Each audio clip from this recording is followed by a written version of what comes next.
Assalamualaikum warahmatullahi wabarakatuh. Kami kelompok 1 akan mempresentasikan objek permasalahan jual beli offline dan online. Yang pertama, pengertian muamalah. Muamalah adalah suatu kegiatan tukar-menukar barang yang memberikan manfaat tertentu. Pada dasarnya ada banyak sekali kegiatan yang termasuk ke dalam muamalah, sehingga bagi umat Islam bisa memilih macam muamalah yang sesuai dan saling memberikan manfaat satu sama lain. Contoh transaksi yang termasuk dalam muamalah seperti upah mengupah, sewa menyewa, jual beli, dan sebagainya. Transaksi muamalah bisa juga dilakukan pada kegiatan permodalan dan usaha karena kedua kegiatan transaksi tersebut masih masuk ke dalam kegiatan transaksi muamalah, seperti dalam Quran surat Al-Maidah ayat pertama yang artinya, "Wahai orang-orang yang beriman, penuhilah akad kalian." Yang selanjutnya, rukun dan syarat muamalah. Adapun rukun muamalah dalam Islam ada 4, yaitu subjek jual beli. Subjek jual beli yakni penjual dan pembeli. Yang kedua, objek jual beli yakni harga dan barang. Yang ketiga, ijab qabul. Yang keempat, memiliki tujuan jual beli atau saling memenuhi kebutuhan antar manusia. Dan syarat muamalah ada 3. Yang pertama, ikhlas.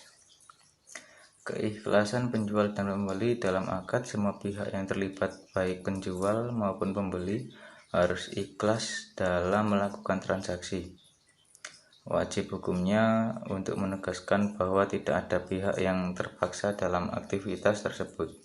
Kalau ada salah satu pihak yang merasa tidak ikhlas, maka kegiatan jual beli dapat dianggap tidak sah. Yang kedua, memenuhi syarat. Penjual dan pembeli memenuhi syarat, yaitu yang pertama, kegiatan jual beli wajib dilakukan oleh orang yang memiliki akal. Yang kedua, orang yang telah terbebani syariat atau mukallaf. Yang ketiga, bukan merupakan hamba sahaya para saudagar dan telah merdeka atas keinginannya sendiri. Yang keempat, sudah cukup umur dan mengerti perihal harta.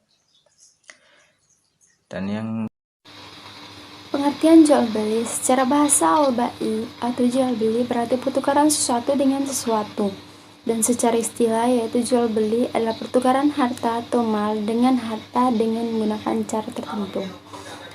Seperti dalam Quran surat Al-Baqarah 275 yang artinya, dan Allah menghalalkan jual beli dan mengharamkan riba. Seperti contoh saat kita pergi ke pasar, kita melakukan transaksi jual beli, yaitu kita membeli sesuatu dengan uang dan kita akan mendapatkan sesuatu dari uang tersebut. Misalnya jika kita membeli barang, maka kita akan menyerahkan uang kita dan mendapatkan apa yang kita inginkan seperti barang tersebut. Yang berikutnya, dasar hukum. Sini dasar hukum jual beli ada 4. Yang pertama yaitu mubah, yang kedua haram, yang ketiga wajib, dan yang keempat sunnah. Dasar hukum jual beli yaitu mubah, yaitu dimana jual beli ini dibolehkan. Yang kedua haram, seperti yang telah dijelaskan dalam macam-macam jual beli yang diharamkan seperti riba, gharar, dan masya. Dasar hukum jual beli yang kedua ini yaitu haram, dimana jual beli ini dilarang untuk jual beli dalam hal riba, gharar, dan masya. Dan yang ketiga yaitu wajib. Wajib hukumnya jika terdapat wali dari anak yatim yang menjual harta tersebut apabila ada dalam keadaan darurat. Di poin yang ketiga ini, dimana hukumnya wajib apabila ada wali dari anak yatim yang menjual harta tersebut dalam keadaan darurat, yaitu memang benar-benar dibutuhkan. Dan yang keempat yaitu sunnah. Sunnah hukumnya jika terjadi jual beli kepada sahabat, keluarga, atau orang-orang yang membutuhkan. Selanjutnya, rukun dan syarat jual beli. Rukun yaitu yang pertama orang yang berakal, penjual dan pembeli. Yang kedua sigat. Yang ketiga ada barang yang dibeli. Dan yang keempat ada nilai tukar pengganti barang. Yang selanjutnya itu syarat. Syarat yang pertama itu berakal sehat dengan kehendaknya sendiri atau bukan dipaksa, yaitu orang yang memang baik, sehat. Dan yang kedua tidak mubazir, dan yang ketiga sudah balik atau dewasa. Baik, di sini saya akan menjelaskan materi mengenai jual beli offline. Jual beli offline adalah cara bertransaksi barang atau jasa yang dilakukan secara langsung, nyata, alias bertatap muka. Jual beli offline memang fokus untuk mempertemukan antara penjual dan pembeli atau produsen dengan konsumen di suatu tempat, sehingga terwujudlah proses transaksi jual beli. Kelebihan jual beli offline adalah: 1. Kepercayaan tinggi. Bisnis offline mempunyai toko fisik di mana para konsumen bisa langsung melihat produk yang ditawarkan. Yang kedua, pelayan konsumen lebih mudah. Dengan adanya toko fisik, pelayanan kepada konsumen bisa dilakukan dengan mudah. Tuntutan konsumen pun tidak akan berlarut-larut karena bisa diselesaikan secara langsung. Yang ketiga, sistem pembayaran lebih aman. Konsumen yang berkunjung di toko offline biasanya akan membayar barang belanjaannya secara cash.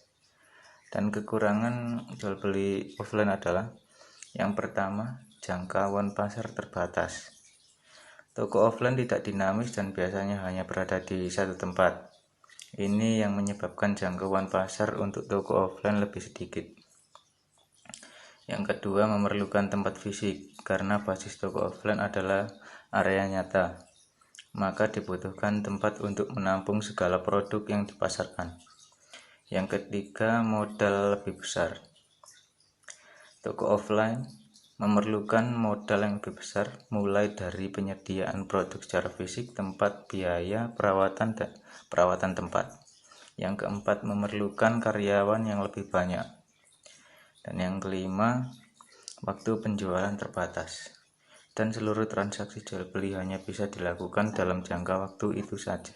Sedangkan jual beli online adalah transaksi jual beli melalui internet, di mana penjual menjual barang dengan memasang gambar pada internet, sedangkan pembeli memesannya dan melakukan pembayaran melalui rekening bank atau aplikasi pembayaran online lainnya.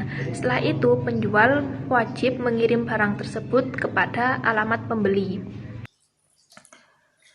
Dan kelebihan jual beli online adalah: yang pertama, menghemat waktu dan menghemat tenaga. Yang kedua, pilihan yang ditawarkan sangat beragam.